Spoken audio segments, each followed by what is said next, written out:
3 स्थान पर बेलपत्र को चढ़ाकर देखिएगा।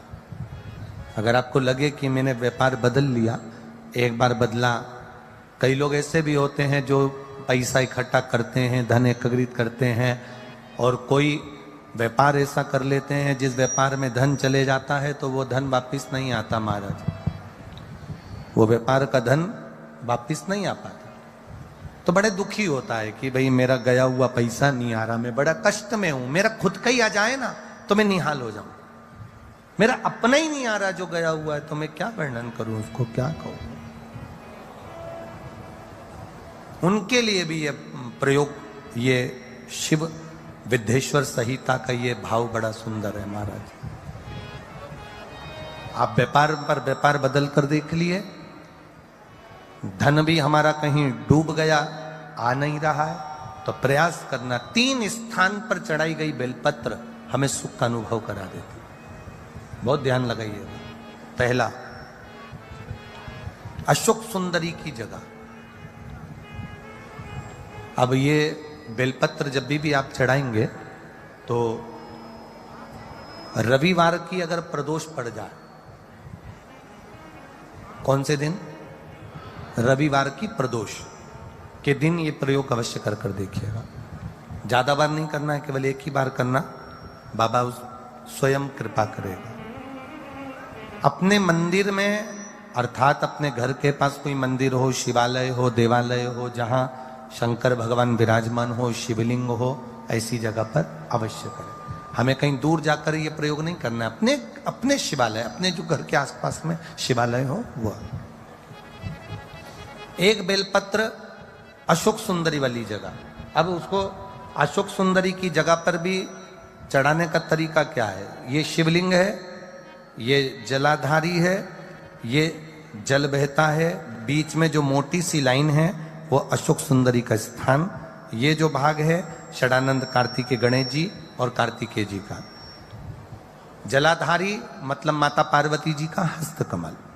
शिवलिंग मतलब भगवान शंकर का स्वरूप। ऊपर से जो बूंद बूंद पानी इस पर गिरता है वो शंकर भगवान की 5 लड़कियां, जया, विषहरा, शामलीबारी, दौतली और देव। शिव जी की 5 लड़कियां ऊपर, एक लड़की शंकर भगवान की 6 नंबर की अशोक सुंदरी उनके चरणारविंद के पास, उनके गणेश, षडानंद, कार्तिकेय के मध्य में।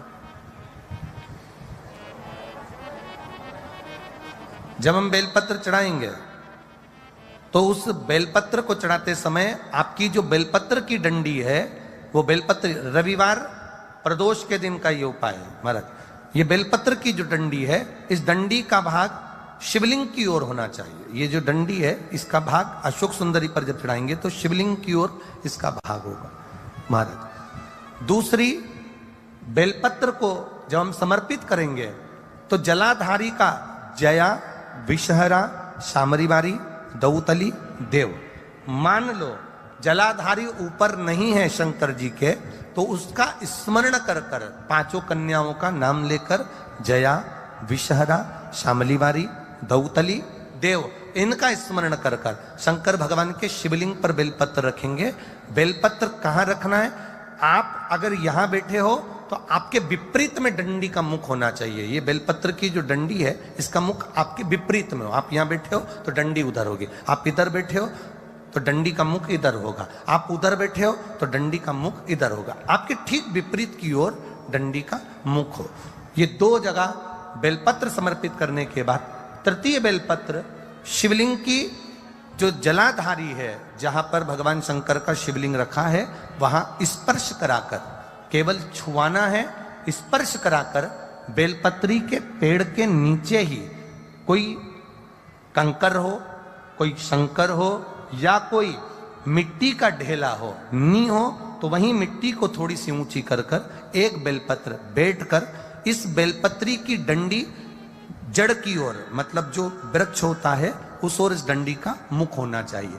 ये 3 रविवार के प्रदोष के दिन शंकर भगवान पर चढ़ाई गई बेलपत्र से हमारा गया हुआ धन भी पुनः आने का रहता है, और हमारा जो व्यापार बार बार बंद हो रहा है, शिव की कृपा से एक बार चालू तो चालू हो ही जाता है। शिव तत्व को जान।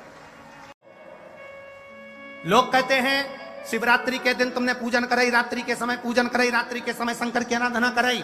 शिवरात्रि बाकी की रात्रि में पार्थिव शिवलिंग का निर्माण भले मत करो, बाकी की रात्रि में शंकर भगवान की पूजन भले ना करी हो, पर शिवरात्रि के दिन रात्रि को आप जो रात्रि भर 4 पहर खूब शिवलिंग बनाओ, खूब पूजन करो, खूब आनंद पाओ। ये हमारी शिव महापुराण में लिखा है, ये हमारी शिव पुराण के अंदर वर्णन किया। शिवरात्रि को खूब करो, दिल से जिसने दीप जलाया, दिल से जिसने चावल चढ़ाया, दिल से जिसने काली तिल चढ़ाई, दिल से जिसने काली मिर्च चढ़ाई, जिसने दिल से गेहूं के दाने चढ़ाए। गेहूं का दाना मतलब अपने घर में वंश की वृद्धि करना। एक दाना जमीन के अंदर जाता है, वो 10 दाने को पैदा करता है। उसी तरह शिवरात्रि के दिन रात्रि को चढ़ाया गया गेहूं का दाना, अगर जिसके यहाँ 30-30 साल तक भी औलाद ना हो, उसके घर में भी भगवान बच्चा दे देता है। ये वो गेहूं का दाना है। उसको समझना, आनंद पाना। जो चढ़ा दिया चढ़ा दिया, और जो भ्रम में पड़ा रिया, कई लोगों ने भ्रम पैदा कर दिया, ये मत करना रात्रि को, वो मत करना, नहीं करना। जो रह गया वो रह गया, साल भर अफसोस रहेगा कि मैंने वो अभिषेक नहीं करा, मैंने वो चावल का दाना नहीं चढ़ा पाया, मैं कमल गट्टा दुनिया के कहने पर मैं नहीं चढ़ा पाया, मैंने शंकर पर भरोसा क्यों नहीं करा, मैंने शिव पर विश्वास क्यों नहीं करा। वो भरोसे के साथ कथा का लाभ लीजिए, एक विश्वास के साथ कथा को सुनिए। क्या कारण होता है? ये 4-5 जजमान, प्रमोद जी हैं, कपिल शर्मा जी, अरविंद जी हैं, सत्यनारायण जी हैं, श्याम खंडेलवाल जी, दिनेश खंडेलवाल जी, ये 4-5-6 जजमान कथा करवा रहे हैं।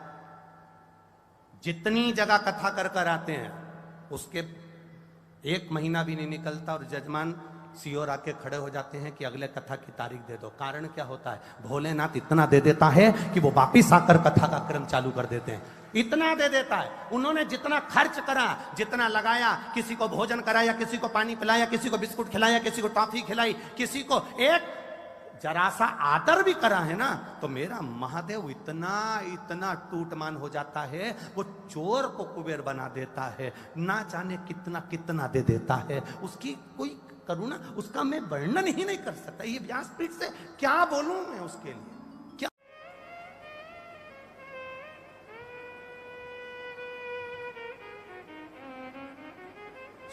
शंकर भगवान माता सती को लेकर कुंभज ऋषि के यहां गए। अगस्त बाबा के यहां जाकर उन्होंने प्रणाम करा भोलेनाथ जी ने, और सती मैया से कहा कि तुम भी इन अगस्त ऋषि को प्रणाम करो, तुम भी प्रणाम करो। सती मैया ने प्रणाम नहीं करा, क्योंकि ये अगस्त ऋषि दक्ष प्रजापति के यहां कई बार आकर बैठते थे।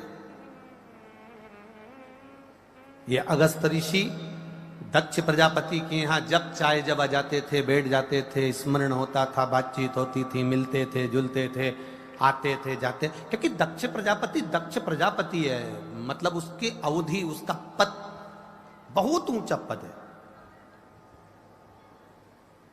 जैसे अपने यहां पर एक पद होता है राष्ट्रपति का, एक पद होता है प्रधानमंत्री का, एक पद होता है मुख्यमंत्री का, एक पद होता है अध्यक्ष का, एक पद होता है विधायक का, एक पद होता है पार्षद का, एक पद होता है सचिव का। ऐसे पदों की श्रृंखला में देखा जाए तो सबसे बड़े पद पर दक्ष प्रजापति को बिठा कर रखा। अब इतने बड़े पद वाले की बेटी माता सती, जिसके यहां करोड़ों की संपदा हो, करोड़ों का वैभव, और उसकी बेटी माता सती आज कुंभज बाबा के यहां पहुंची और शंकर भगवान ने प्रणाम करा, पर सती मैया प्रणाम नहीं करी। कारण केवल इतना था, सती मैया को लगा ये कुंभज ऋषि तो मेरे यहाँ आते रहते थे, ये कुंभज ऋषि से तो मैं बात करती रहती थी, ये कुंभज ऋषि तो मेरे पिता के घर में आ जाते थे, बैठते थे, बात होती थी, सब कुछ। यहां मेरे पिता की सभा में ये बैठते थे और बातचीत होती थी। एक विधायक तुम्हारा दोस्त है, एक इंजीनियर तुम्हारा दोस्त है, एक कलेक्टर तुम्हारा दोस्त है, एक एसपी तुम्हारा दोस्त है, एक डॉक्टर तुम्हारा दोस्त है, एक कमिश्नर तुम्हारा दोस्त है, पर शिव महापुराण की कथा कहती है वो तुम्हारा दोस्त है, मना नहीं। घर पर मिलोगे तो दोस्त जैसे मिलना, पर अगर वो अपनी कुर्सी पर बैठा है तो पहले उस कुर्सी का अधिकारी है, उसका सम्मान होना चाहिए, उसका आदर होना चाहिए, उसका सत्कार होना चाहिए। जज की कुर्सी पर कोई बैठा है, भले तुम्हारा कितना भी अच्छा दोस्त है, घर पर मिलोगे तो जज जैसे मिलो। वकील तुम्हारा दोस्त है, वकील से मिलो, पर दोस्त जैसे घर पर मिलो। पर जिस समय अदालत में मिलो, जिस समय थाने में मिलो, जिस समय कहीं पर अगर आप मिल रहे हो, उस समय पर वकील भले कितना भी तुम्हारा दोस्त हो, डॉक्टर कितना भी तुम्हारा दोस्त हो, कलेक्टर, एसपी, डीएसपी, टीआई, कोई भी तुम्हारा दोस्त हो, पर जब वो अपने औहदे पर ना हो, जब वो अपनी कुर्सी पर ना हो, जब अपने पद पर ना हो, और तुम्हारे घर पर किसी पार्टी में किसी स्थान पर मिल रहा है, तो तुम दोस्त जैसे मिलो। पर जब वो औहदे पर रहे, सम्मानीय पद पर रहे, उस समय पर तुम उसका आदर, सम्मान और सत्कार करते रहो। ये हमारा शास्त्र नियम कहता है।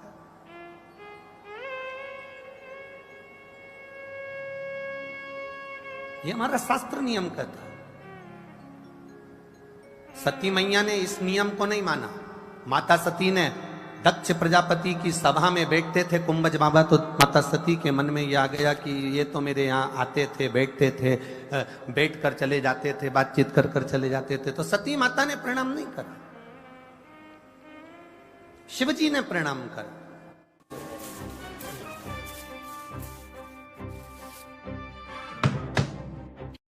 शिवजी ने प्रणाम करा। फिर भोलेनाथ जी ने जब बार बार माता सती से कहा कि ये अगस्त ऋषि, ये कुंभज ऋषि हैं, प्रणाम करो, तब माता सती ने प्रणाम करा। बहुत अंतर है महाराज, धनवान में और कुलवान में अंतर आ जाता है। हमने एक बात पहले कथा में कही थी, आज फिर कहते हैं। कार देखकर कभी अपने घर की बहू मत लाना। कार देखकर बहू को लेकर मत आना। अगर घर में बहू को लेकर आना तो संस्कार देखकर लेकर आना कि ये संस्कारवान है कि नहीं है, ये आदर करेगी कि नहीं करेगी, सम्मान करेगी नहीं करेगी, सत्कार करेगी कि नहीं करेगी। कार देखकर ना लाइए, संस्कार देखकर लाइए। धनवान और गुणवान दोनों में अंतर होता है। धनवान जो होता है वो झुकने को तैयार नहीं होता, और गुणवान जो होता है वो एक बार अगर किसी ने कह दिया कि प्रणाम कर लो, एक बार किसी ने कह दिया नमन कर लो, एक बार किसी ने कह दिया कि आदर कर लो, तो वो आदर कर लेता है। गुणवान गुणवान होता है, धनवान धनवान होता है। डीले कम करो थोड़ा सा। धनवान धनवान होता है और गुणवान गुणवान होता है। एक आदर का क्रम, भले आपके पास में संपदा हो, भले आपके पास में वैभव हो, भले आपके पास में प्रतिष्ठा हो, भले आपके पास में कुर्सी का पद हो, परंतु उसकी एक गरिमा आपके भीतर होना चाहिए। एक गरिमा आपके भीतर होना चाहिए।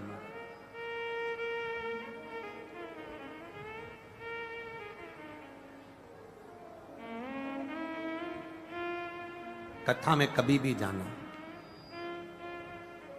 किसी भी कथा में, चाहे तुम भागवत जी में जाओ, राम कथा में जाओ, चाहे आप कृष्ण कथा में, चाहे आप शिव महापुराण में जाओ, पर अपने पद को, अपनी अभिमतता को, अपने अहंकार को दूर रख कर जाए,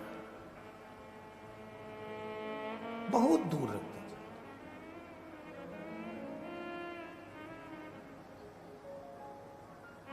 सत्संग में और शमशान में निमंत्रण नहीं भेजा जाता।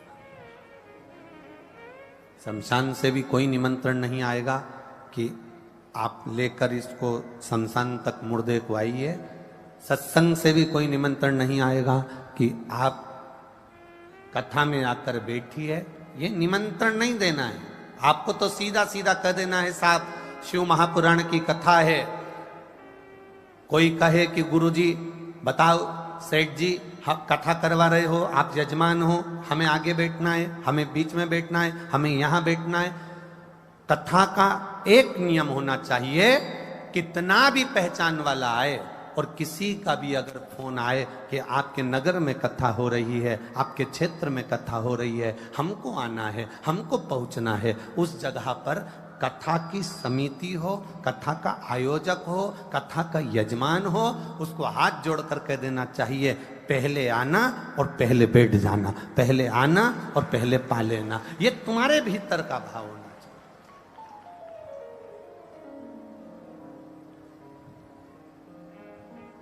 ये अपने भीतर के भाव को हमें प्रकट करना है।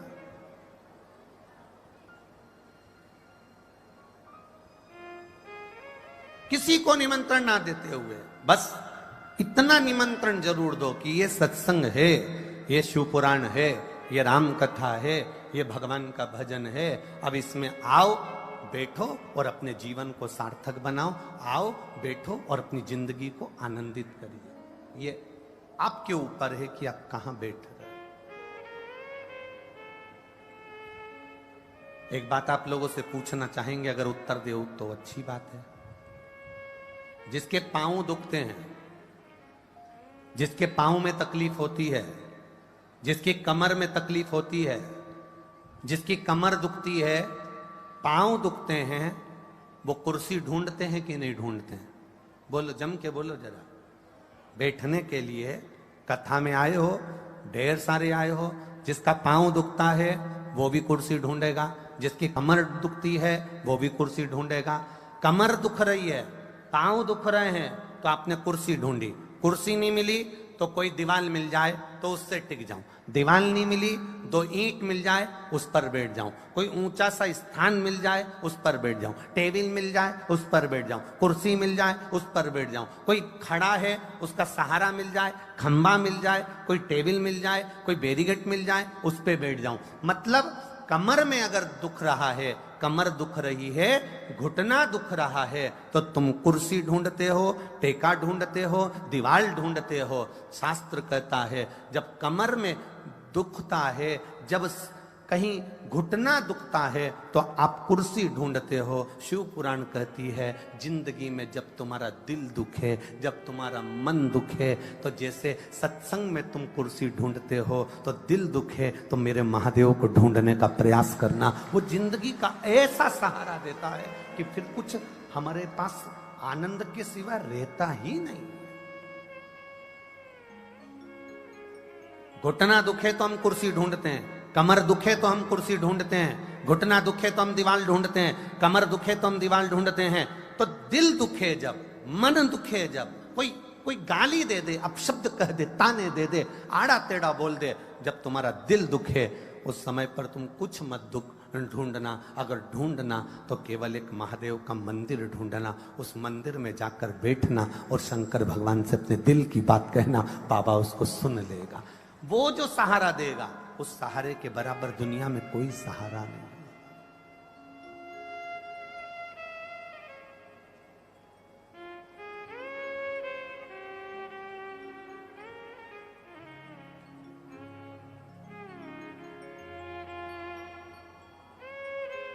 सहारे के बराबर दुनिया में कोई सहारा नहीं। महाराज वो कहते हैं ना, मैंने जग का नजारा देख लिया, एक तेरा नजारा मैंने सारे सहारे छोड़ दिए, एक तेरा सहारा काफी है। पांव दुखे कुर्सी ढूंढते हो, कमर दुखे कुर्सी ढूंढते हो, दिल दुखे तो मेरे महादेव को ढूंढना, वो मिलेगा। कुर्सी हमें सहारा दे देती है घुटने को, कुर्सी सहारा दे देती है अपनी कमर को, और मेरा महादेव तुम्हारे दिल दुखने पर सहारा देता है तो जिंदगी भर का देता है, फिर छोड़ता नहीं। फिर वो छोड़ेगा नहीं। एक बार अगर उसने पकड़ लिया तो फिर छोड़ने वाला नहीं। एक बार अगर पकड़ ले तो।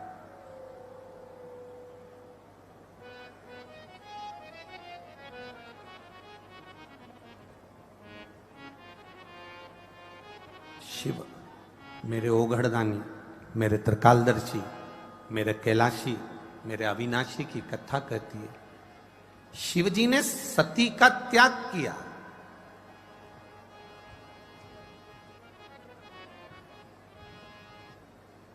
उस त्याग की सबसे बड़ी अगर कोई कहानी है तो केवल इतनी सी है कि सती मैया दक्ष प्रजापति की बेटी हैं, धनपति हैं, और धनपति के साथ में उन्होंने पति के वचन पर विश्वास नहीं किया, राम जी की परीक्षा ले ली, पति के पास आकर झूठ बोल दी, इसलिए मेरे बाबा ने उनका त्याग कर दिया। शिव कथा कहती है।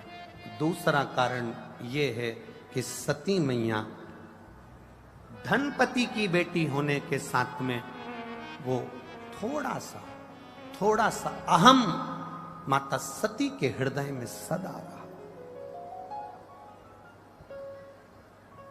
सती में और पार्वती में एक अंतर भारी है।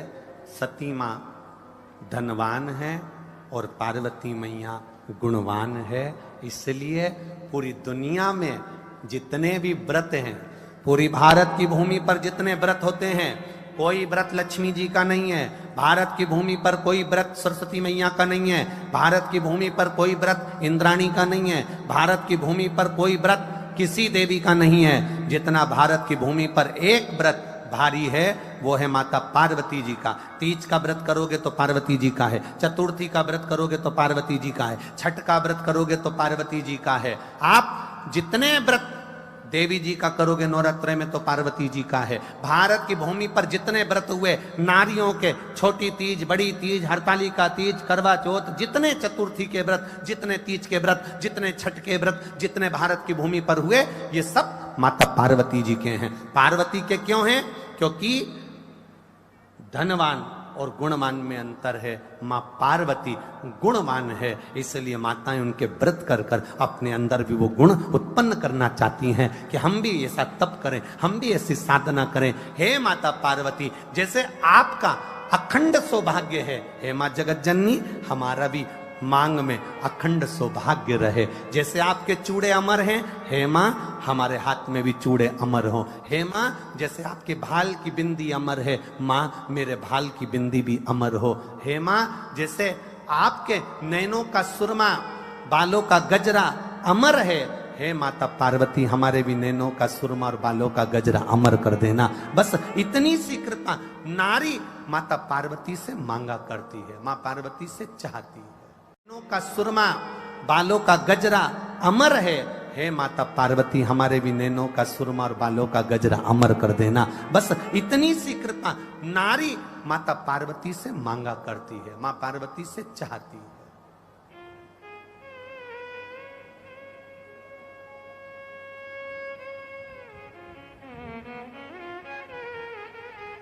ये माता ने, पार्वती जी गुणवान है। एक नारी, एक स्त्री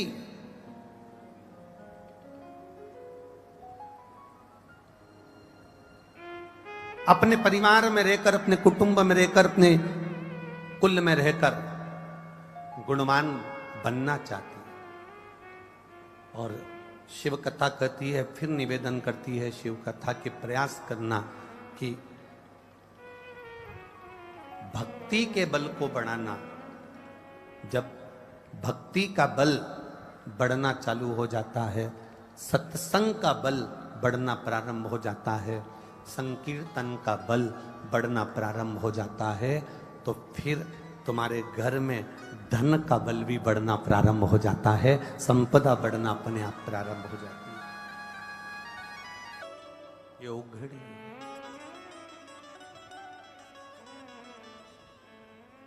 जिसकी एक गाड़ी की भी औकात ना हो और उसने अगर महादेव पर एक लोटा जल चढ़ाना प्रारंभ कर दिया तो 6 गाड़ी उसके दरवाजे पर खड़ी कर देता है वो महादेव है। देवता देते हैं पल्ला झाड़ कर और मेरा देव अधिदेव महादेव देता है छप्पर हाड़ कर। जब देता है इतना दे देता है कि बटोरा नहीं जाता। लंकापति रावण को सोने की लंका दे दी, दुनिया का ठाट दे दिया, सारे ग्रह सारे देवता सब लंकाधिपति रावण के यहां चौकीदार बना दिए। ये कोई सहज है शिव? एक चोर चोरी करने के लिए शंकर जी के मंदिर में गया, चोरी का सामान नहीं दिख रहा था, अपने शरीर का कपड़ा उतार कर त्रिशूल में लपेट कर आग लगाकर चोरी का सामान ढूंढ रहा था। चोरी का सामान ढूंढते ढूंढते महादेव प्रसन्न हो गए और कह दिया, तूने मेरे मंदिर में शिवरात्रि के दिन, कौन सी रात्रि को? शिवरात्रि के दिन तूने मेरे मंदिर में दिया जलाया है, मेरे मंदिर में तूने उजाला करा है। चोर कहता है मैंने दिया नहीं जलाया, मेरा कपड़ा जलाकर चोरी का सामान देख रहा था। शिव जी कहते मुझे चोरी से मतलब नहीं है, तू मेरे मंदिर में उजाला कर दिया, प्रकाश कर दिया, इसलिए मैं तुझे कुबेर की गादी प्रदान करता हूं, कुबेर का सिंहासन दे देता हूं। कुबेर का सिंहासन दे दिया।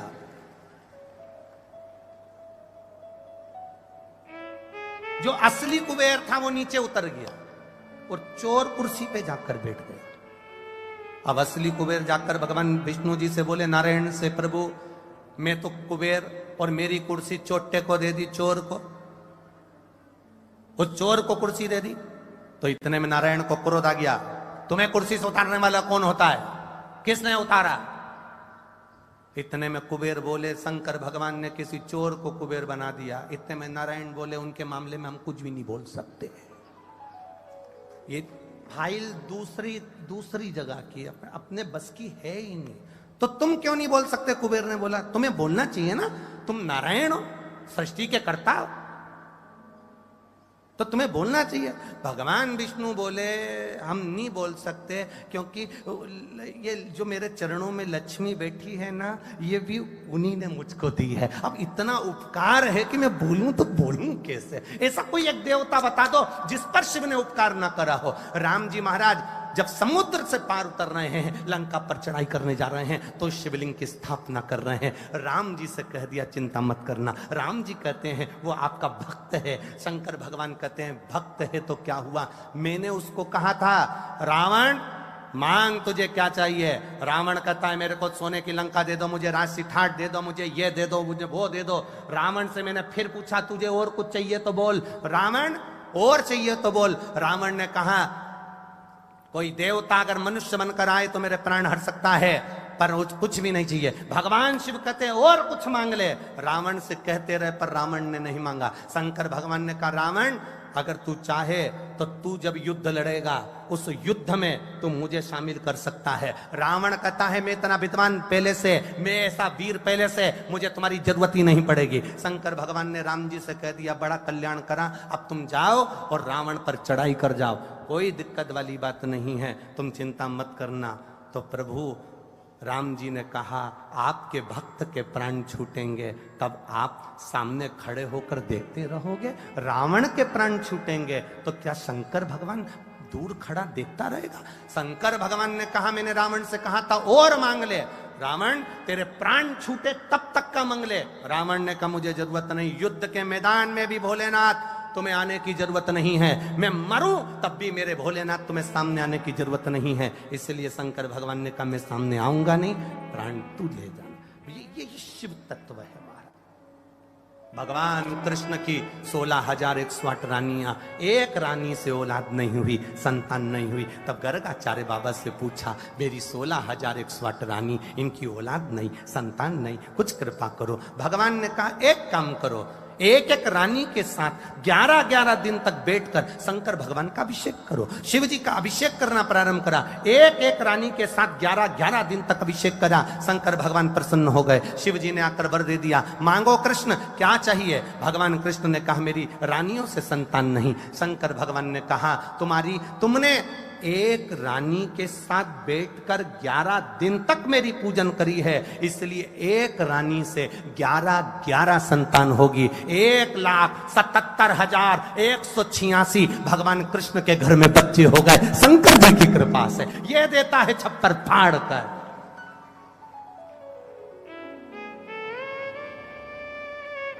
क्या ना दे वो,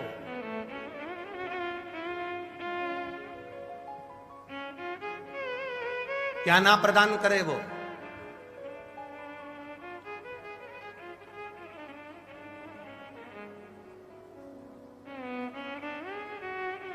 अरे भाई, आपको स्मरण में होगा शिवरात्रि की रात्रि में आप लोगों ने सबने अपने अपने घर में दिया जलाया होगा। दीप जलाया कि नहीं जलाया पूजन में? बोलो तो सही, जलाया ना? शंकर जी को बेलपत्री चढ़ाई कि नहीं चढ़ाई? चढ़ाई ना? अभिषेक पूजन किया ना? तुमने दिल से, भाव से, मन से शिवरात्रि के दिन रात्रि के समय शंकर भगवान की आराधना करी। भूलवश भी अगर तुमने दिया जलाया है तो मेरा शंकर भगवान जब चोर को कुबेर बना सकता है तो साल भर में तुम्हें भी तो कुछ ना कुछ दे सकता है। इंतजार करो कि तुमने जो पार्थिव शिवलिंग की पूजन करी है रात्रि के समय पर,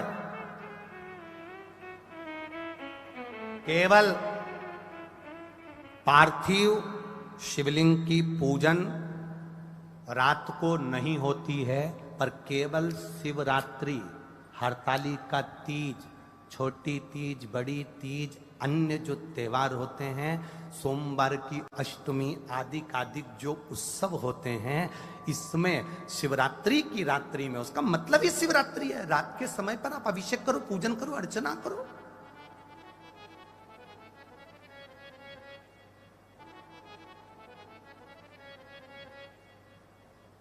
उसका काम शिवरात्रि, रात भर आराधना करिए, रात भर अर्चना करिए। एक बार हमने बहुत पहले 2-3 साल पहले कथा में कहा था कि शिव जी का अभिषेक रात में नहीं होना चाहिए, केवल शिवरात्रि एक ऐसी होती है जिसमें शंकर भगवान का अभिषेक रात्रि को होता है और दिल से करना चाहिए, पूजन दिल से करना चाहिए। कुछ विधर्मियों ने हमारी पुरानी क्लिप निकाल के उसको आधा काट लिया और आधा काट कर उसमें ये चला दिया कि रात्रि में अभिषेक नहीं होना चाहिए, तो वो पर उसने पूरी नहीं चलाई कि गुरुजी ने क्या बोला कि शिवरात्रि की रात्रि को रात भर पार्थिव शिवलिंग का पूजन करिए, आराधना करिए, अर्चना करिए। उसने उतना चलाया कि रात को शिवलिंग का पूजन ना करें। बहुत लोग लगे हैं धर्म को खींचने में, सत्कर्म को खींचने में। अधर्मी ढेर पड़े हुए हैं जो कहीं ना कहीं किसी ना किसी रूप में सनातन धर्म को नीचे दिखाने का प्रयास करते हैं। बड़े बड़े औहदे पर बैठकर भी लोग सहजता नहीं रखते। इसलिए तो रामचरितमानस में लिख दिया, ऊंच निवास नीच करतूती और देख न सकई पराई विभूति। दुनिया की विभूति देख नहीं पा रहे, आंखों में चुभ रही है कि कैसे इतना आगे बढ़ रहा है, कैसे ये सब भजन हो रहा। 63 करोड़ लोगों ने अभिषेक पूजन कर ली, दुनिया को चुभ रही है 63 करोड़। ये भगवान की भक्ति। यहां तो कितनी सुंदर बात कही, भूल से भी शंकर का जो गुणगान कर लेता है। एक भील की कथा आती है शिवरात्रि की, आप लोगों ने पढ़ी होगी भील की कथा। पेड़ पे चढ़ गया, हिरण को मारना था, बच्चों का पेट भरना था, मांस चाहिए था।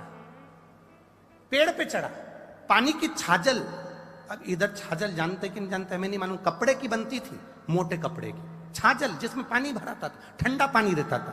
कपड़े की छाजल लेकर ऊपर चढ़ा, पेड़ पे टांग दिया, चढ़ गया ऊपर। हिरण का इंतजार कर रहा है कोई मृग आ जाए, उसको मारूंगा, बच्चों का पेट भरना, बच्चे भूखे।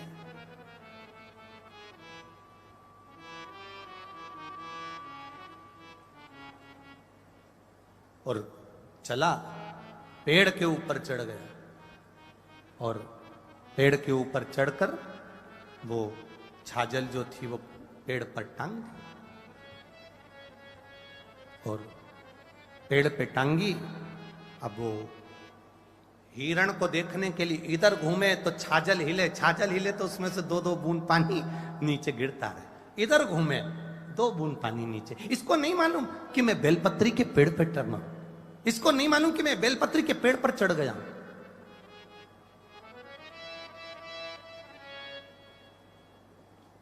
इसको मालूम ही नहीं, बेलपत्री के पेड़ पर चढ़ाऊं उसको नहीं मालूम, उसको स्मरण नहीं। और नीचे एक शिवलिंग था, बस ठीक है, नीचे एक शिवलिंग था। बेलपत्री गिर रही थी, बूंद बूंद पानी नीचे गिर रहा था, शिवलिंग पर पड़ रहा था। रात्रि के समय पर उसको नहीं मालूम कि शिवरात्रि है और भोले बाबा प्रसन्न होकर प्रकट हो गए। मांग तुझे क्या चाहिए, मैं तुझे क्या दे दूं, बोल। सरल है ना, सहज है मेरा शिव, मैं तुझे क्या दे दूं। खाली न जाता कोई अरे दर से तुम्हारे,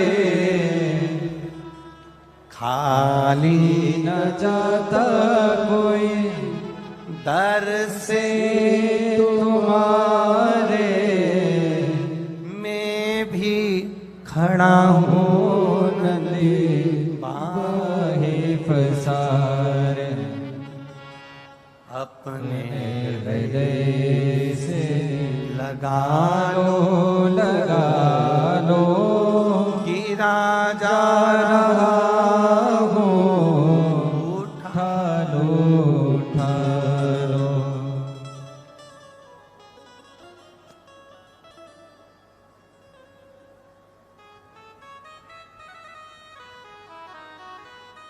शिव कथा।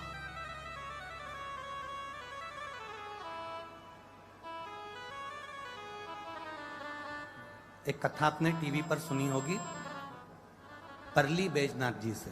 सुनी थी? किस किस ने सुनी थी? बैजनाथ में जो कथा हुई थी, परली बैजनाथ महाराष्ट्र में हुई थी, वो सुनी थी। तो सोमानी जी उस कथा को कराए थे और वहीं के एक पार्षद थे,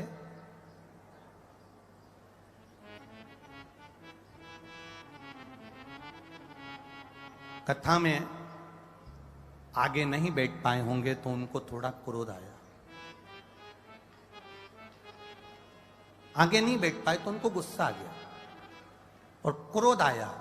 और साइड में, जैसे ये पूरा बैरिकेड है, ये लगा हुआ है डी, ऐसा साइड में वो पार्षद थोड़ा तेज चिल्ला दिए होंगे। अब वो तेज चिल्ला दिए,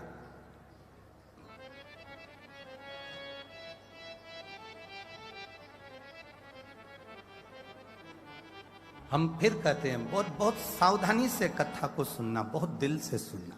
आपका वीआईपीपन आपके पास रखिएगा। जब शिव के पास जाओ ना, एकदम खाली होकर जाना, भर कर लेकर आ जाओगे, ये पक्का है। एकदम खाली होकर जाना शंकर के।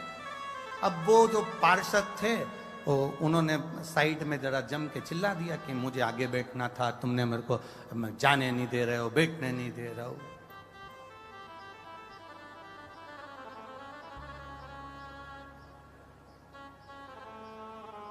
लाखों रुपए लगाकर चुनाव लड़े थे, लाखों रुपए लगाकर जीते थे और क्रोध में आकर मैं पार्षद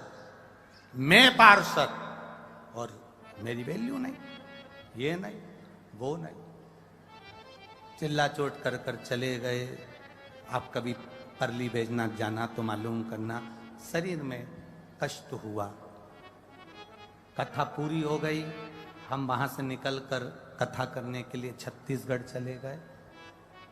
कथा पूरी हो गई, शरीर कष्ट से भर गया।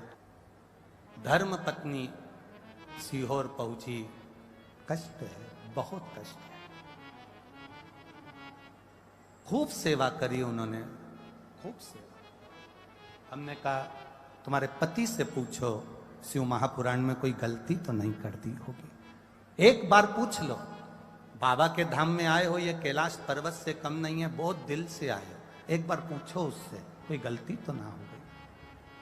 उसने कहा अपनी पत्नी को कि मैं चिल्ला चोट कर आया, गुस्सा कर कर मैंने अड़भंगा कह दिया, हर कुछ बोल दिया, कथा को भी बोल दिया, पोथी को भी बोल दिया, सबको बोल दिया, आड़ा टेढ़ा वहीं खड़े हो के अब शब्द बोल दिया। तकलीफ है, डॉक्टर ने कह दिया पूरा अंदर का जो शरीर का जो किडनी लीवर फीवर ये सब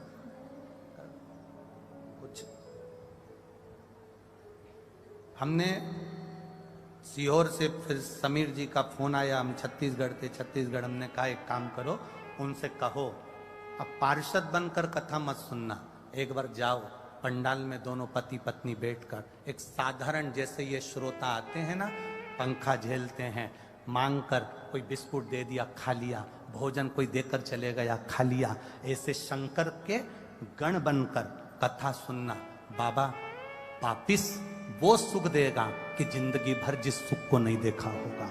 और आज वापिस जाकर मालूम करना, राजसी ठाट में शोरूम डल गए, राजसी ठाट में व्यापार ऐसी उन्नति कर ली, ऐसी उन्नति कर ली कि पार्षद की नौकरी, पार्षद को पद से इस्तीफा दे दिया और बड़ा व्यापारी बनकर बैठ गया। ये शिव तत्व है, औघड़ी है वो। कपड़ा बदलना सरल हो सकता है पर कर्म बदलना कठिन है बहुत। सती मैया के जो लिखा था भाग्य में वो हुआ, जलकर भस्म हो गई कोयल का जन्म पाली, कोयल के जन्म से छूटी पार्वती जी का जन्म पाली, पार्वती जी का जन्म पाने के बाद शिव जी की हो गई ओघड़दानी की, मेरे देवाधिदेव महादेव की माता पार्वती जी हो गई। समय आया, समय आने पर जब ताड़कासुर नाम का असुर हुआ, ताड़कासुर जो कि राक्षसों में भी प्रबल था, असुरों में भी प्रबल था, पर भगवान शंकर से इसका कोई बैर नहीं था, शिवजी से इसका कोई बैर नहीं। एक बात अपने भीतर उतार कर रखिएगा, शंकर भगवान कभी तुम्हारी पूजन में, अर्चना में, पाठ में, मंत्र जाप में, बोलने में अगर कोई गलती हो भी जाती है तो मेरा महादेव कभी क्रोध नहीं करता, वो क्षमा कर कर ही चलता है, क्योंकि उसका नाम पशुपति नाथ है। जो पशुओं का भी नाथ है, उसको सबकी भाषा मालूम है कि तुमने क्या बोला। बहुत ज्यादा अगर आप सोचे कि मैं बहुत मंत्र पढ़ूंगा, बहुत साधना करूंगा, बहुत तप करूंगा तो भगवान प्रसन्न हो जाएंगे, मैं तप साधना में लीन हो जाऊंगा भगवान प्रसन्न हो जाएंगे, ना ना ना। शंकर को रिझाने का सबसे सुंदर तरीका है एक लोटा जल सारी समस्या का हल। शिव को रिझाने का तरीका है एक चावल का दाना, शंकर जी के मंदिर में जाकर एक लोटा जल चढ़ा देना, शंकर की भक्ति में डूब से जाना। जैसे कल की कथा में वर्णन करा था, लकुलेश महादेव का स्मरण करा था, उस लकुलेश महादेव के स्मरण में पहली भिक्षा का पात्र जो मांगने के लिए देवाधिदेव महादेव पहुंचे, वो एक सुख का अनुभव करा था।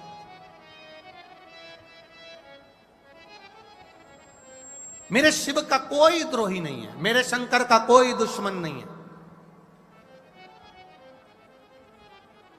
कई लोग कहते हैं गुरुजी क्या अधिक मास में पशुपति व्रत कर सकते हैं?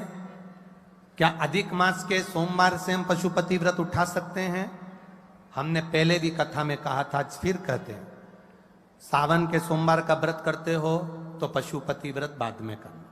शिवरात्रि के सोमवार पड़ जाए, सोमवार का व्रत शिवरात्रि का करते हो तो पशुपति व्रत बाद में करना। अधिक मास का अगर व्रत करते हो तो पशुपति व्रत बाद में करना। नहीं करते हो तो पशुपति व्रत कर सकते हो।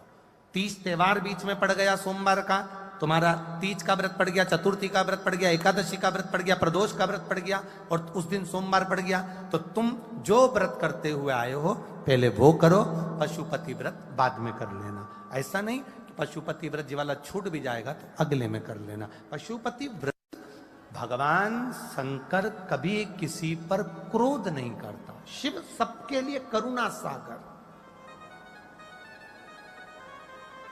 कोई कहता है ये मंत्र गलत बोल दोगे तो शंकर भगवान रुष्ट हो जाएंगे। शिव है कौन? आज तक दुनिया के लोगों को यह नहीं मालूम पड़ रहा कि आप ये मंत्र गलत बोल दोगे शंकर भगवान रुष्ट हो जाएंगे, तुम ऐसा कर दोगे शंकर भगवान रुष्ट हो जाएंगे, तुमने ऐसा कर दिया शंकर भगवान रुष्ट हो जाएंगे। अरे भाई तुम शंकर भगवान को समझो तो घर में जैसे बूढ़ा बाप होता है, घर में जैसे माँ होती है, माँ और पिता, दादा दादी, नाना नानी, घर का जो बड़ा होता है ताऊ ताई, घर का जो बड़ा है बुआ फूफा मामा मामी, जो घर के बड़े होते हैं, वो घर का जो छोटा सा बच्चा होता है ना, वो जब तोतरा तोतरा बोलता है, छोटा सा बच्चा आड़े टेढ़े काम करता है, तोतरा तोतरा बोलता है, उसको बोलना नहीं आता, अटक जाता है, पोयम सुना रहा है अटक गया, तोतरा बोल रहा है रुक रुक के बोल रहा है, तो घर के जो लोग रहते हैं बड़े बड़े, वो बड़े खुश होते हैं, आज कितना सुंदर बोल रहा है, इसको तो बोलना भी नहीं आ रहा, कितना सुंदर बोल रहा है। तुम्हारे घर का बुजुर्ग है मेरा महादेव, तुम्हारे घर का पिता है मेरा महादेव, तुम्हारे घर का नाना है मेरा महादेव, तुम्हारे घर का दादा है मेरा महादेव, तुम्हारे घर का ताऊ है मेरा महादेव, तुम्हारे घर का बुजुर्ग है। अगर कोई बोलने में भी अगर त्रुटि हो जाए, समझ लेना वो देव अधिदेव महादेव तुम्हारा पिता है, तुम्हारी तोतरी भाषा से भी खुश हो जाता है, वो तुम्हारी तोतरी भाषा से भी प्रसन्न हो रहा है, वो तुम्हारी भाषा से नहीं, तुम्हारे दिल को देखता है, हृदय को देखता है, मन को देखता है।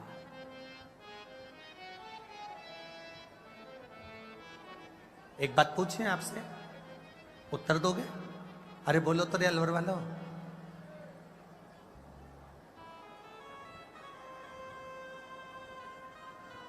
कोई बीमार हो गया, बहुत बुरी हालत हो गई, बहुत बड़ा रोग हो गया, हॉस्पिटल में भर्ती पड़ा, उसका बीमा हो जाता है क्या? अरे जम के तो बोलो, नहीं होता। बीमा हमेशा मेकअप की उम्र में होता है, चेकअप की उम्र में कभी नहीं होता। बीमे का नियम है, बीमा कंपनी बीमा देती है तो मेकअप की उम्र में देगी। कितने साल के हो? 35 साल के, 40 साल के, 20 साल के, 25 साल के, अच्छा बीमा मिलेगा। मेकअप की उम्र में बीमा कंपनी बीमा करती है, चेकअप की उम्र में बीमा कंपनी कभी बीमा नहीं करती। उसको मालूम है अब तो निपटने का समय है, क्या इसका बीमा करें, हमारा बीमा कंपनी डूब जाएगा। तो इसलिए निवेदन है, मेकअप की उम्र में जब बीमा कंपनी बीमा करती है, तुम्हें पूरा पैसा देती है, आपसे निवेदन है, इसी मेकअप की उम्र में प्रहलाद ने भजन करा था, इसी मेकअप की उम्र में मीराबाई ने भजन करा था, इसी मेकअप की उम्र में कर्माबाई ने भजन करा था, इसी मेकअप की उम्र में राधा कृष्ण सीता राम ये सब मेकअप की उम्र में रहे। जो मेकअप की उम्र होती है, इस मेकअप की उम्र में मीरा, कर्मा, नरसिंह मेहता, नामदेव, ध्रुव, प्रहलाद, इन्होंने जो बाल्यावस्था थी, युवान अवस्था थी, उसमें भजन किया तो आगे पार उतर गए। आप भी मेकअप की उम्र में मेकअप करो, मना नहीं है, बीमा भी कराओ, मना नहीं है, पर मेकअप की उम्र में शंकर जी के मंदिर जाके एक लोटा जल चढ़ाते रहना, तो ये भी बीमा कंपनी का बीमा है, तुम्हें कुछ ना कुछ अच्छा मिल जाएगा। चेकअप की उम्र में अब तुम्हारे हाथ पैर काम नहीं कर रहे, हाथ दर्द दर्द कांप रहे, पाँव से चला नहीं जाए, आंखों से दिखाई नहीं पड़े, कानों से सुनाई नहीं दे, और छोरा से क्यों बेटा, मुझे अलवर में कथा चल रही है, ले चल, छोरा तुम्हें ले जाएगा। अरे बोलो तो जम क्या, छोरा, हमने छोरा बोला, छछोरा नहीं, छोरा तुम्हें ले जाएगा। हाथ कांप रहे, पांव कांप रहे, शरीर से बैठा नहीं जा रहा, गाड़ी में भी बैठा नहीं जा रहा, और क्या, मुझे शिव पुराण की कथा सुनना, बोलने में भी अटक रहे और शिव पुराण की कथा सुनना, कोई नहीं ले जाएगा महाराज। आज की पीढ़ी बड़ी विचित्र है, वो तो शिव पुराण सुनते सुनते, आज के नवयुवक बेटा बेटी को मैं धन्यवाद दूंगा कि आप कथा में लगे तो घर के बुजुर्गों को भी आपने लगा दिया। आज अब उम्मीद है कि बूढ़े लोग भी कथा में चले जाते हैं, क्योंकि उनके बच्चे बेटा और बहू छोड़कर आ जाते हैं, अब उम्मीद कर सकते हैं, पर पहला का समय ना, कौन छोड़े। इसलिए मेकअप की उम्र में तुम अगर पेंसिल से लाइन भी खींचो ना और डब्बा भरो तो भी श्री शिवाय नमस्तुभ्यं, श्री शिवाय। खजूर वाली चोटी भी करो तो श्री शिवाय नमस्तुभ्यं, पटली भी लगाओ तो श्री शिवाय नमस्तुभ्यं। जपते रहो, काम करते रहो, नाम जपते रहो। ये कोई तुमसे कहे कि तुम्हें जब टाइम मिले तब भजन करना, तुम्हें जब समय मिले जब भजन करना, तुम्हारे पास जब समय हो तब भगवान का भजन करो, ये व्यासपीठ कभी नहीं कहती कि तुम्हारे पास समय हो जब भजन करो, क्योंकि तुम्हें कभी समय मिलने वाला नहीं है। इसलिए चलते फिरते श्री शिवाय नमस्तुभ्यम जपो। शंकर जी के मंदिर में एक लोटा जल चढ़ाने जाओ, तुम्हारी आवाज वॉल्यूम थोड़ा तेज कर लो, श्री शिवाय नमस्तुभ्यम। अगर पास वाला नहीं बोलेगा उसके कानों में भी चले गया। अगर वो जल चढ़ा रहा होगा, पूजन कर रहा होगा, शंकर जी पे बेलपत्र चढ़ा रहा है और तुमने चिल्ला करके दिया श्री शिवाय नमस्तुभ्यम, पड़ोसी बेलपत्र चला रहा है, तुम जल चढ़ा रही हो, तो उसके बेलपत्र चढ़ाने का फल भी तेरे खाते में चले जाएगा, क्योंकि उसके कानों में शब्द चले गया श्री नमस्तु, पहुंच गया। एक पत्र आया,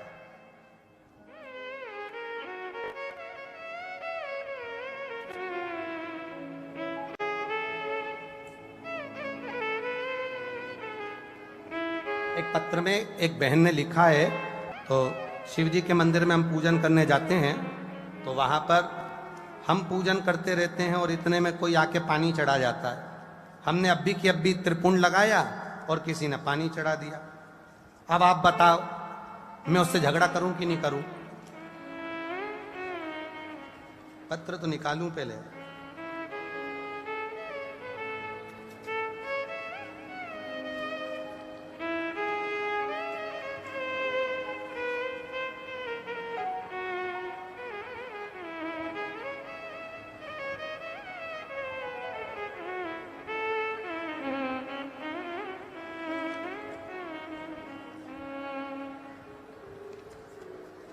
अरे तेरा ही दिया मैंने खाया पिया है, तेरा शुक्रिया है, तेरा शुक्रिया है।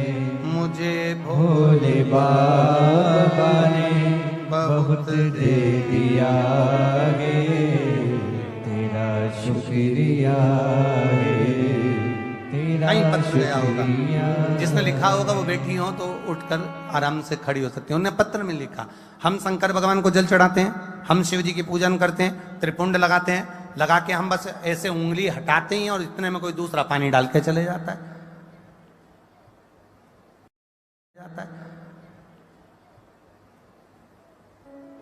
तो हमारा पूजा, हमारा पुण्य हमको मिलेगा कि नहीं मिलेगा?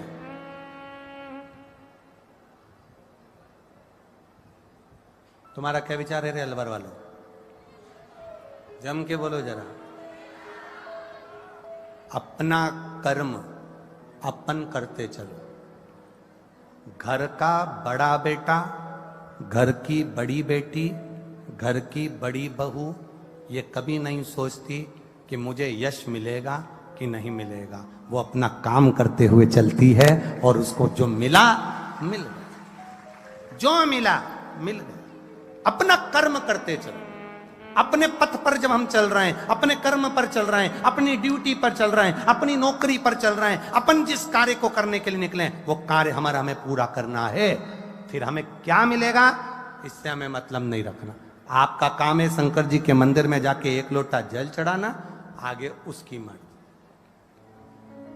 ये देखो,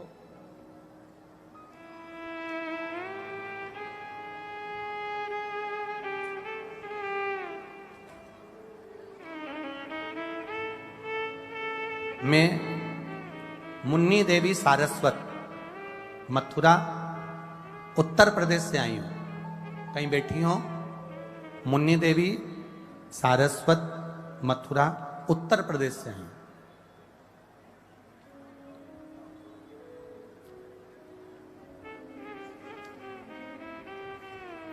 शिव जी की कृपा का क्या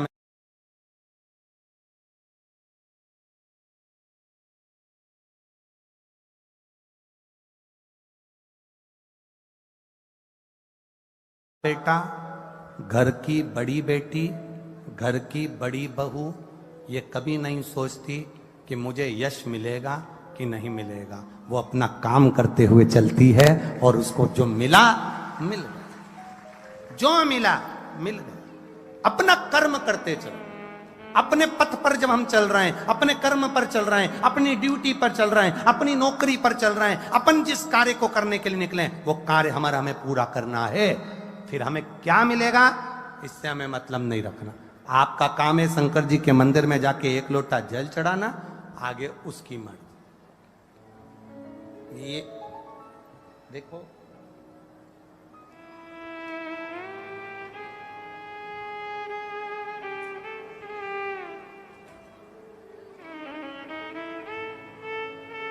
मैं मुन्नी देवी सारस्वत मथुरा उत्तर प्रदेश से आई हूं। कहीं बैठी हो? मुन्नी देवी सारस्वत मथुरा उत्तर प्रदेश से आई हूं।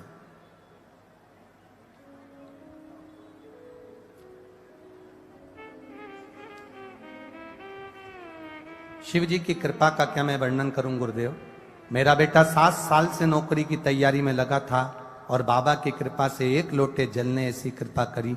मेरा बेटा पशुपतिनाथ व्रत की कृपा से उसकी रेलवे में नौकरी लग गई। मैं बाबा को यहाँ दंडवत प्रणाम करने आई हूं।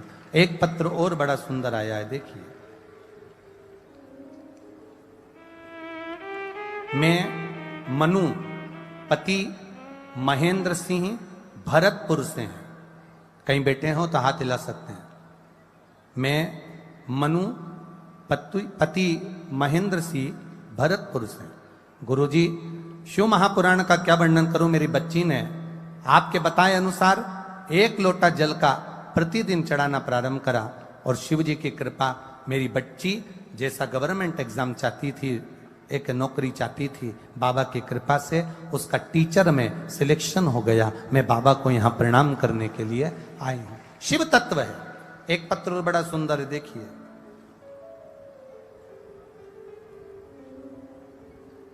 तनिष्क वैष्णव, मैं राजस्थान के भीलवाड़ा जिला तहसील कोटड़ी का निवासी हूं। भीलवाड़ा जिला तहसील कोटड़ी का निवासी हूं। कहीं बैठे हैं तो हाथ हिला सकते हैं। आप ही हैं? ऐसा हाथ हिला दो एक बार। कोटड़ी का निवासी हूं गुरुदेव। मैं 10th क्लास से आर्मी की तैयारी कर रहा था और जब से मैंने तैयारी शुरू की तब से मैं रोज महादेव के मंदिर एक लोटा जल चढ़ाने जाता हूं। मैंने कहीं पर कोचिंग नहीं करी, कहीं किसी एकेडमी में जाकर नहीं गया।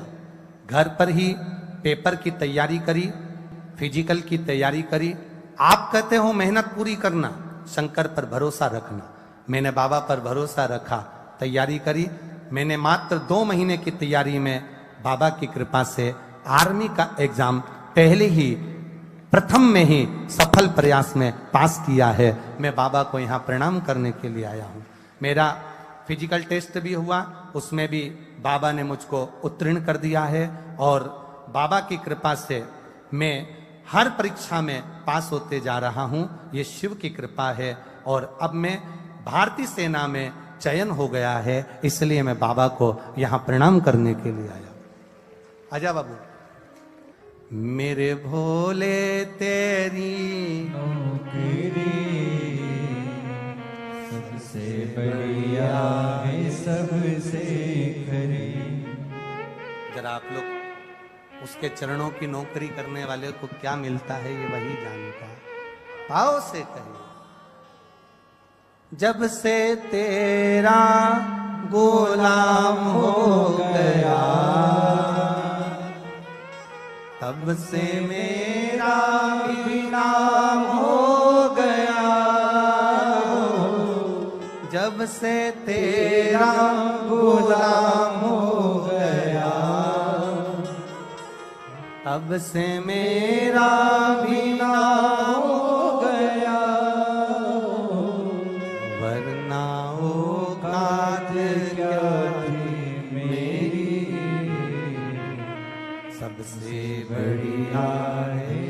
सबसे खरी।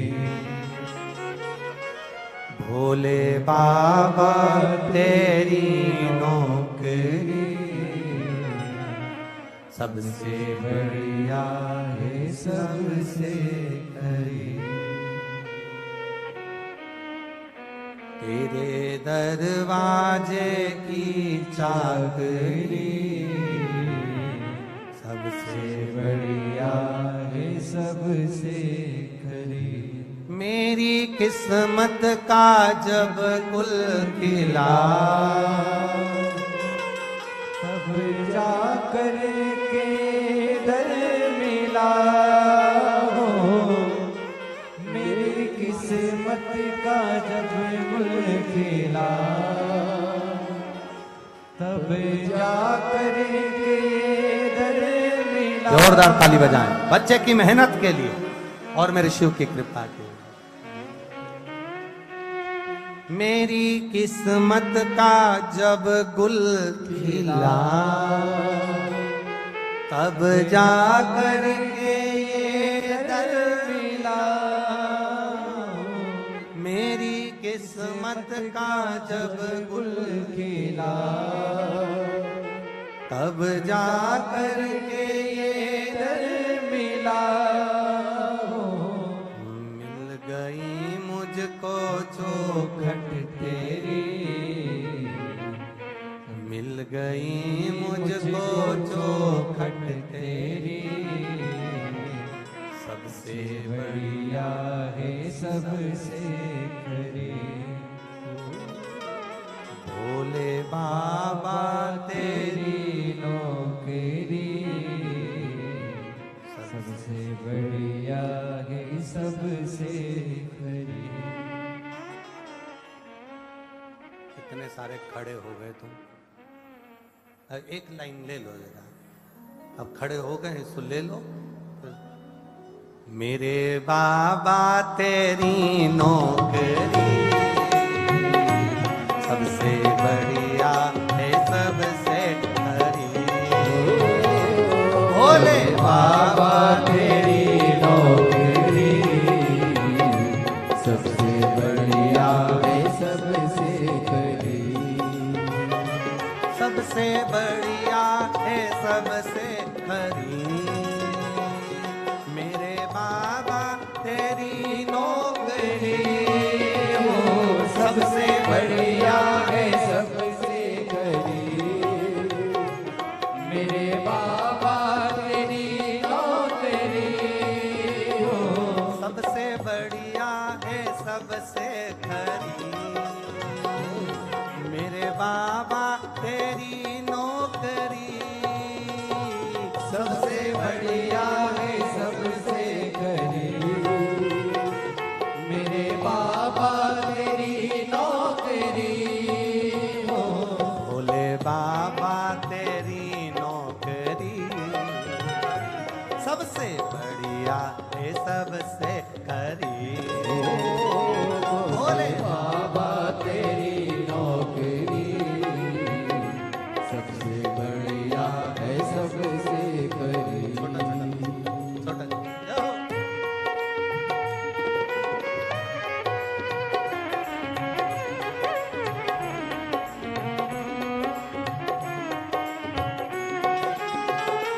जब से तेरा गुलाम हो गया तब से मेरा भी नाम हो गया।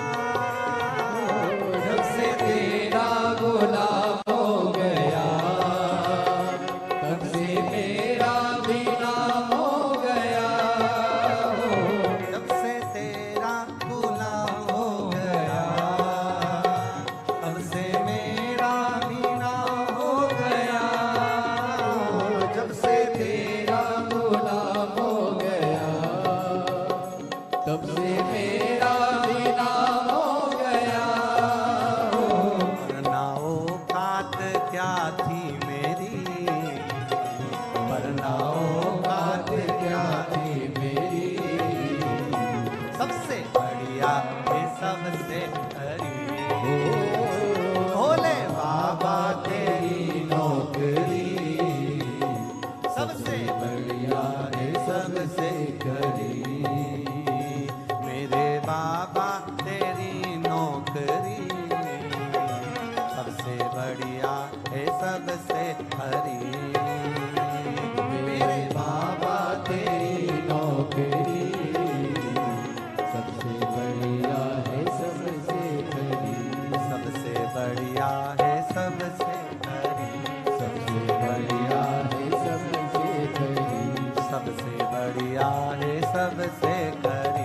सबसे बढ़िया है सबसे आरा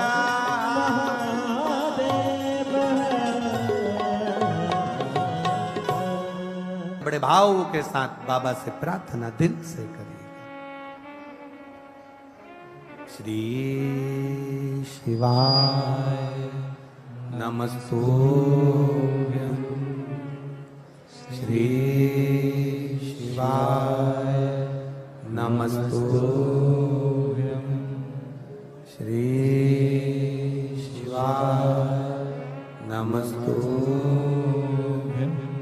श्री शिवाय नमस्तुभ्यं, श्री शिवाय नमस्तुभ्यं। भोला सब दुख काटो मारा, ओ भोला सब दुख काटो मारा। शिव शंकर जपो तेरी माला, भोले बाबा जपो तेरी माला, भोला सब दुख काटो मारा, ओ भोला सब दुख काटो मारा। वेश है मंगल मंगलकारी, वेश है मंगल मंगलकारी। शमशान वासी हमारा, शमशान वासी हमारा, ओ भोला सब दुख काटो मारा, ओ भोला सब दुख काटो मारा। शिव कथा कहती है भगवान शंकर का पावन चरित्र कह रहा है। माता पार्वती जी से कहा गया कि षडानंद कार्तिकेय जी से कहो कि तारकासुर का वध करे। शिव जी का कोई विरोधी, शंकर भगवान का कोई द्रोही नहीं, शिव जी का कोई दुश्मन नहीं। जितने भी हैं सब शिव जी से स्नेह करने वाले, शंकर भगवान से स्नेह रखने वाले। शिव का द्रोही नहीं है कोई।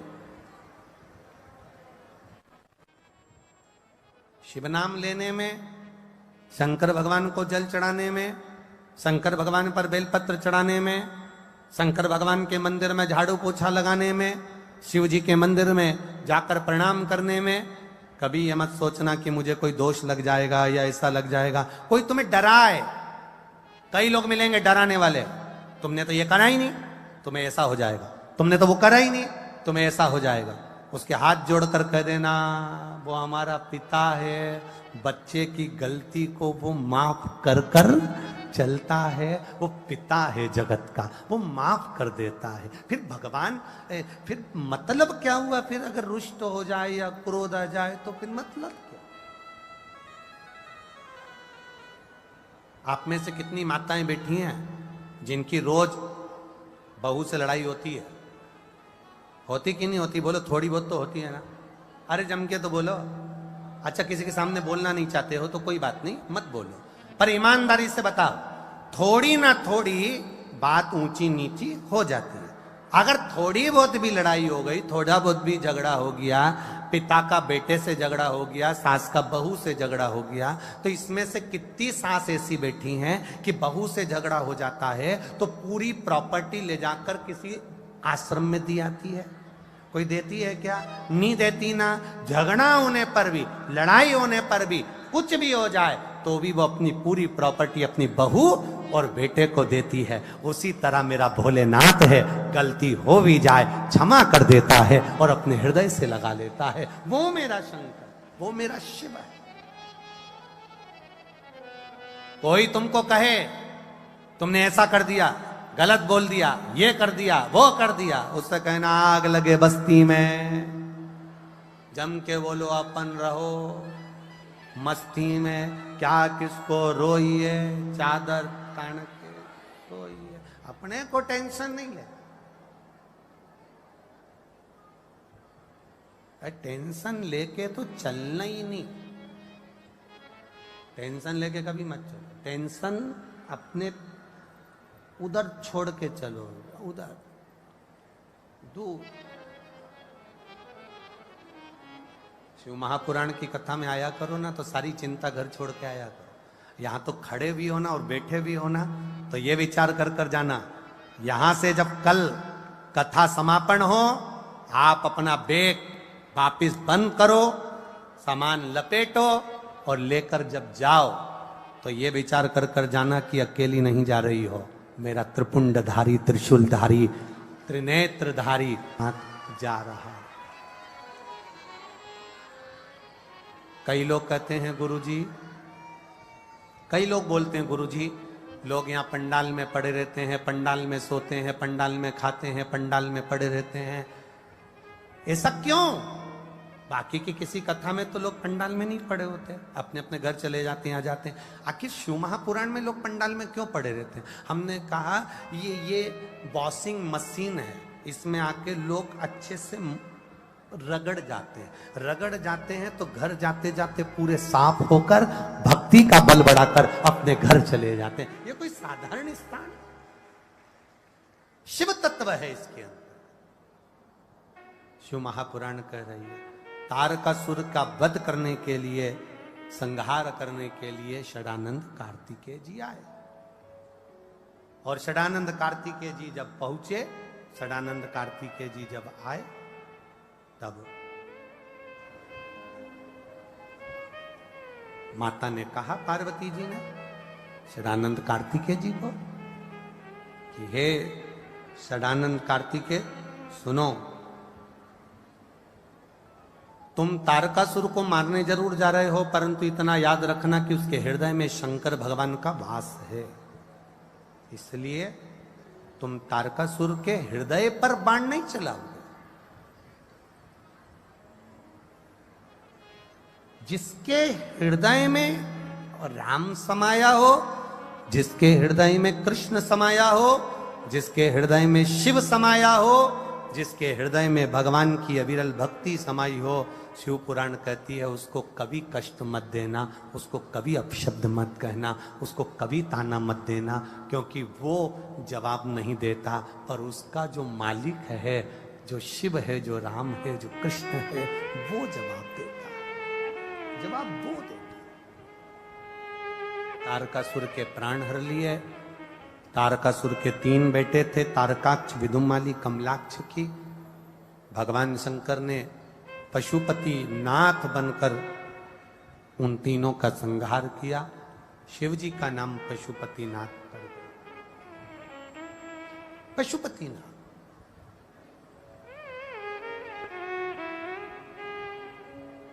पशुपति नाथ जब नाम पड़ गया, पशुपति व्रत की महत्वता शिव महापुराण की कथा के अंदर वर्णन आई।